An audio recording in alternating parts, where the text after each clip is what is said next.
And imagine if you had, depending on what you're doing, if you had multiple different VAs, they're on a completely different, typically on a different time zone than you.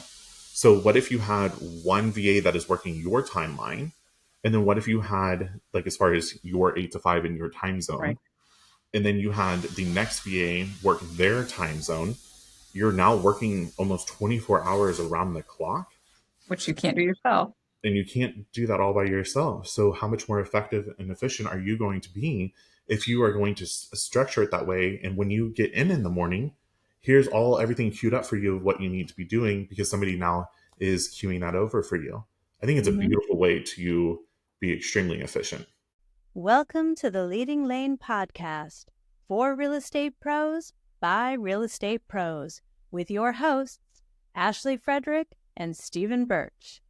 If you're looking for an honest, authentic, and raw perspective, you found it. So I wanted it done. Okay, now you guys are good. Carry on. Action. Go for it. I feel like I did it like the last 12 times. Oh, stop it. Welcome back to the Leading Lane podcast. Okay, your face threw me off there. Goodness gracious. Welcome back to the Leading Lane podcast. We're on one today. It's Halloween, so I think we're entitled to have a little bit of trick or treat, mentality this morning. So we are coming back from the broker fast track retreat, and one of the big topics that we had the most conversation about and around, in my opinion, was about virtual assistants, VAs. So in my opinion, VAs are crucial. But I want to hear from you, Ashley, and your perspective. Like you're on the teeter totter here of maybe getting one, maybe not. So tell me what you think the benefits are, and then what do you think maybe some of the negative, the cons to hiring a VA would be.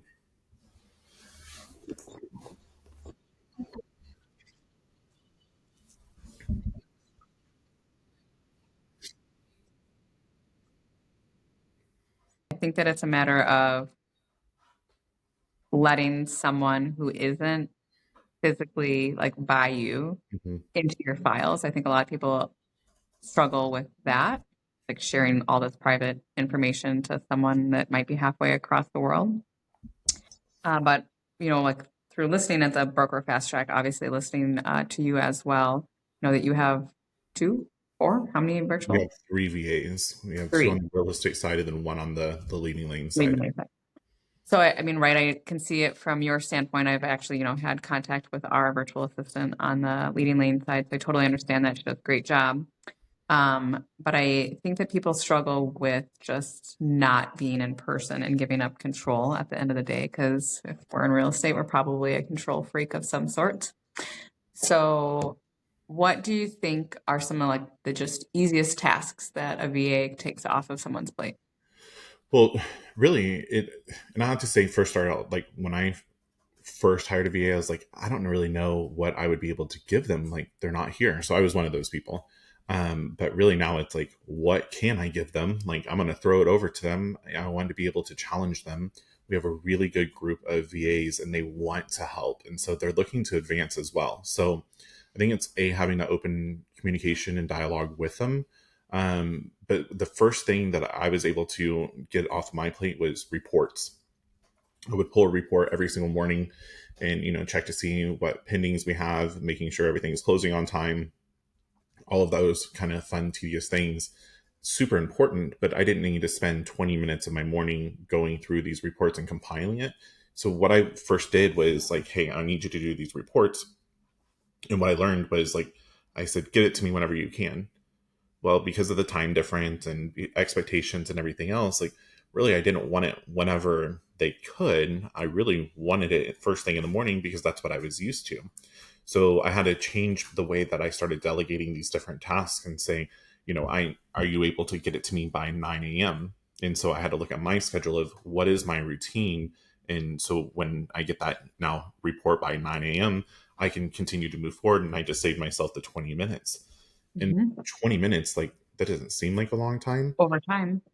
But over time, I think we've had Daylin with us for 3 years now, three, maybe Wow. going on 4. Like, so, so that's a lot of freaking time, Monday through Friday, 20 minutes added up over the 3-year span, that just one task has been able to save me.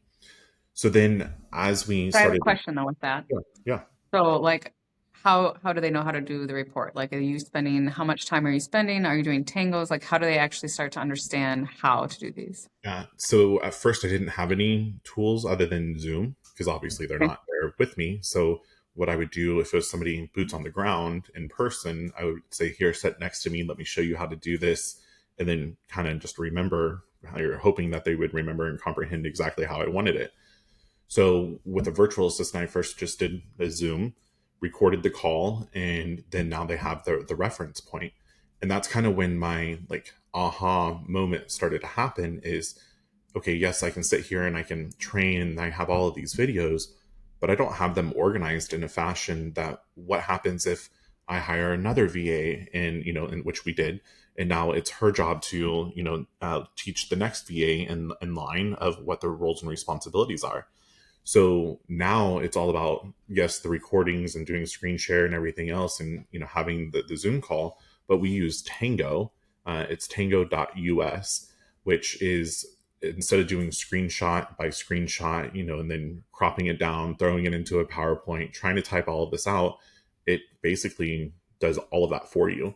And so it is a SOP, standard operating procedure, click by click, screenshot by screenshot, and it's automatically putting all the steps in there so that now you have this link that you can send them. This is exactly how you accomplish what I want you to be able to do. So it was a evolution of how I learned how to train, but then that also came over like that's a huge now resource for agents that are boots on the ground or other admins, other staff, that are here. So we have all of these different tangos for pretty much for any task within our company and organization. So anybody can do it if somebody drops the ball or, they advance up or we have to bring somebody else in, however it may be. Cool. So you were able to basically train them via meetings or whatnot, how to do your stuff. Did Absolutely. you ever feel concerned about, obviously like private information or customer, like how did you deal with that? Absolutely. It was tough, like at the very beginning. But I think with as any relationship, you have to build the trust first. And it wasn't like the very first thing that I did was here's all of our transaction by any means. But also let me back up. We use My Outdesk on the real estate side.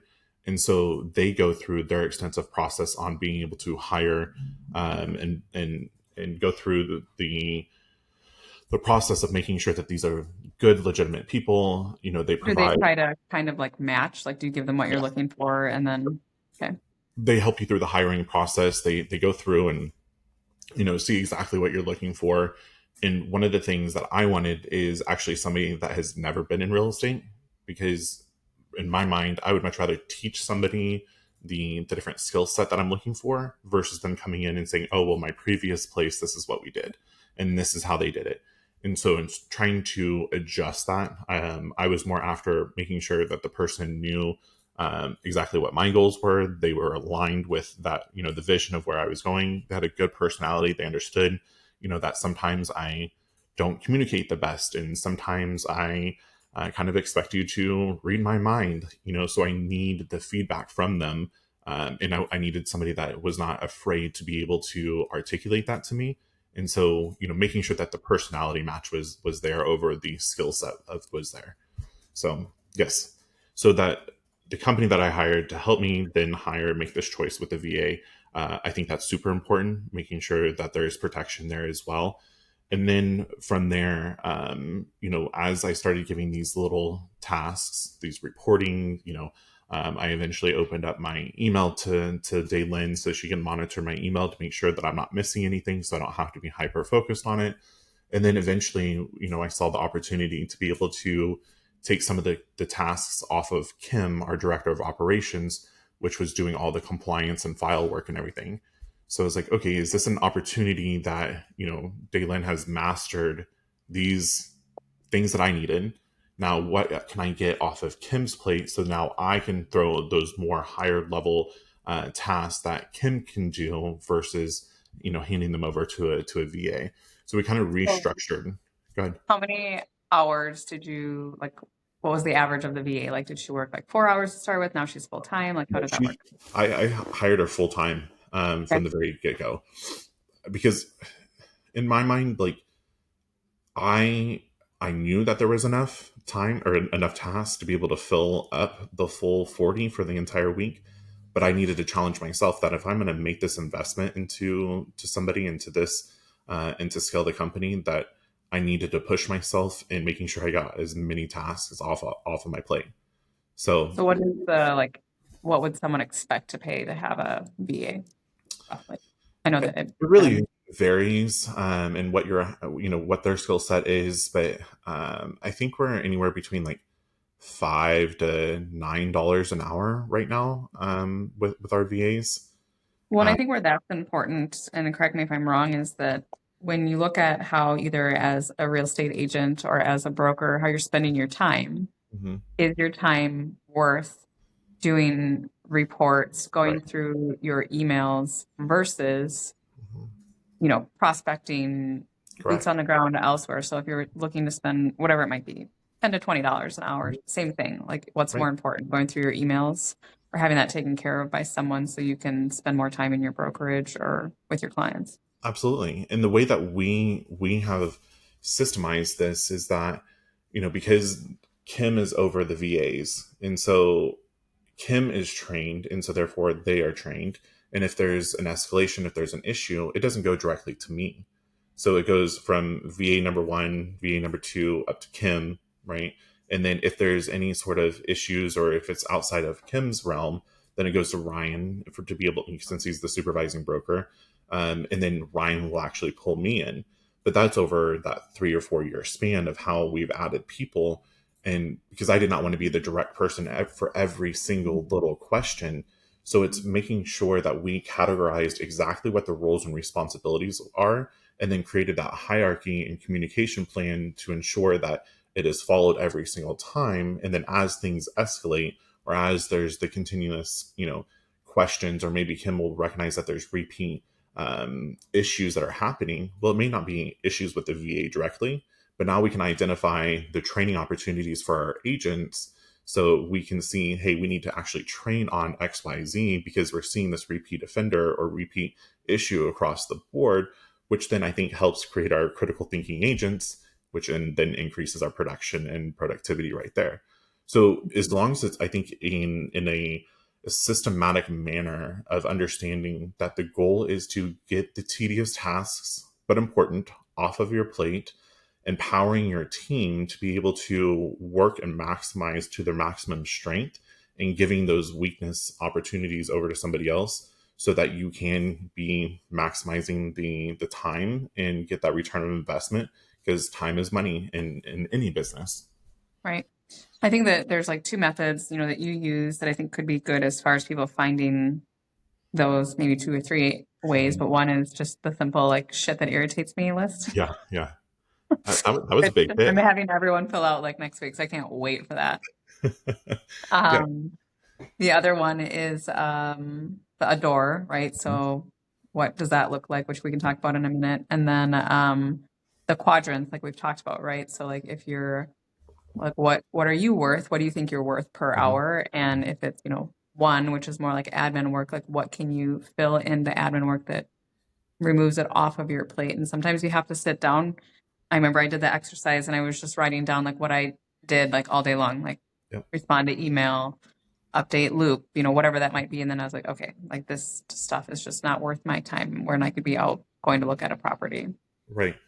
And the first thing, and really out of all of those, really it's kind of the same activity, but just Mhm. in it's spelled out and, or, set out in different manners to resonate differently with different people, for them to understand the value of your time, and the value of empowering your team. So the shit that irritates you list, probably the more politically correct way to be able to say is like my pet peeves list, but It's the shit that irritates me. the shit that irritates, yeah, like write out the shit that irritates you, and it's that simple. Like, it irritated me that I had to sit here and do this report. I hate, sitting here and organizing my emails. Like, what is it that irritates you in your everyday, production of what you do?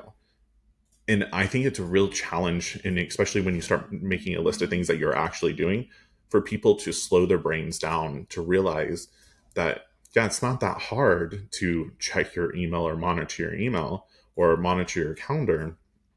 But when you're clicking around 12 different times for one event task, like, somebody else can do that. So slowing your brain down enough to realize that that is a task that you are actually doing, and then recognizing that that is a task now that you can delegate out to somebody else, still get done, but you don't have to be able to do it. So create your shit that irritates me list. Then it goes into the adore method. And that adore method is just like what we're talking about, creating a list of every single task that you're doing. The goal would be for you to be able to... You go through what it stands for. Yeah, absolutely. The goal is for you to be able to take your entire list day over day for an entire week. And then from there, what you'll do is you'll identify it's a door, automate, delegate, outsource, remove, and eliminate. Right? Did I get that? Did I spell it correctly? Yep, I think so. So you go through, like, is this a task that I can automate? Is this something that I want to be able to outsource? So people ask, what is the difference between automate and outsource? Your outsource is going to be like going to Fiverr or Upworks, and it's going to be a one-time type of project that you don't need to hire somebody full-time or part-time to be able to do. It's just a one and done type of thing. Is it something that you want to eliminate? Do you even need to be even doing it at all? Or is there a replace? Can you be doing something different to get that same outcome that you're getting without having to do so many different steps? And I'm missing one. I don't remember which one it was. Eliminate? I think we did eliminate. I don't have the sheet in front of me, but you get it. Yeah. But right. So the hard part is just making the freaking list first. And then it's recognizing that there's different methods that you can, be able to get it off of your plate. So then we've done the four square. To me, it's taking each of those tasks that you have written down. The easiest way to visually do it is put it in a Post-it note, one task, one Post-it note. And then if you were to have your four square, you have like that. Do what? Remember, I did not do that right last. Yeah, that's okay. It's all right. But you have your VA, and then you have an admin, then you have a manager, and then it's you. And so you're identifying what are each of these roles worth. So what are you worth? What is the VA worth hourly? And then manager and admin. So you take your Post-it note with your actual task, and let's say it's email. Well, is this a $250 an hour task, or could a $10 an hour VA handle that for me? And so you start doing each task Post-it note and putting it into the square. And it's fun to watch people do this because they're like, well, it's my email, I can do it. But that's not the point. Like, we can do all of it. We can do it all. We're doing it all already. But the point here is to be able to say, is the task worth $250? Is it worth the $100, the $50, or the $10? And really, it's the $10. And once we started seeing everybody put their different Post-its or writing on their Foursquare, it was really eye-opening to be able to see the $250 or the big dollar ticket item is about recruitment, retention, and your own production. So if you focus on that, get everything else off of your plate out to whoever else you have on your team, think of how much more productive you will be able to be and how much more profitable you'll be able to be because you are actually focusing on the things that you're good at and make you money. Well, and I think somebody had like social media on like their part, like broker. And then so like my question was, is like, do you as a broker need to be doing the social media? Like, couldn't a VA or an admin do that? And they were like, well, I mean, I guess so. And I was like, I mean, like, not I guess so. Like, definitely they can. So like, it's fun to watch people move it over. Like, that's a job for someone else because that's not worth your time. No, not at all. But it doesn't mean that you still don't have oversight on it, Yeah. or a feedback loop. Right. You still are responsible for all of those different tasks, like in that hierarchy.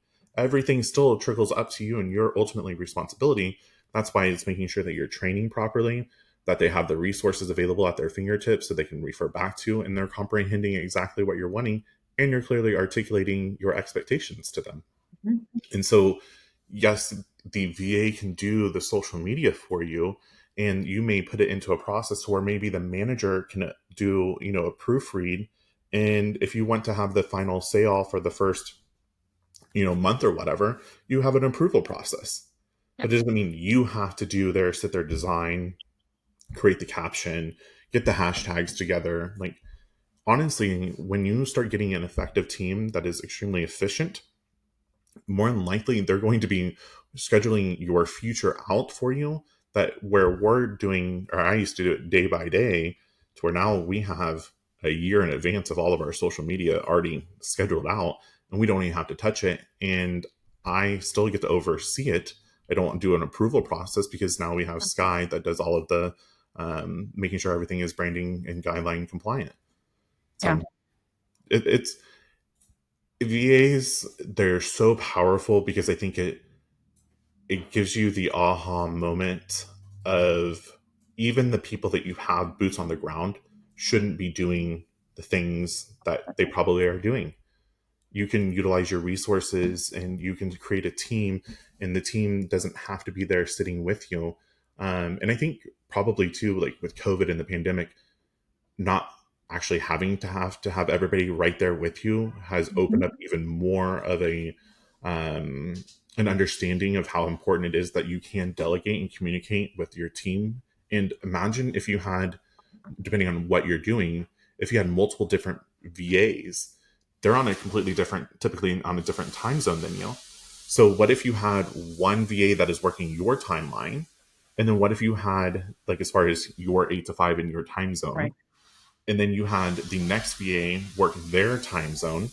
You're now working almost 24 hours around the clock, Which you can't do yourself. and you can't do that all by yourself. So, how much more effective and efficient are you going to be if you are going to structure it that way? And when you get in the morning, here's everything queued up for you of what you need to be doing, because somebody now is queuing that over for you. I think it's a Mhm. beautiful way to be extremely efficient. Well, and I don't think people have to go like all in right away, right? Like start with somebody that does 8 hours a week and Yeah. just, I think that once you start with it and you start to get comfortable with it, then it can be like, oh, like maybe I don't need to do that. Maybe I don't need to do that. And then, and then you create a 24-hour a week position. Like I think that people are so afraid of just jumping on, but it's also like what we talk about is you have to spend money to make money, Mhm. right? So like if you're gonna invest in this, like it's because there's more hours of your day that could be used more fruitfully. Absolutely.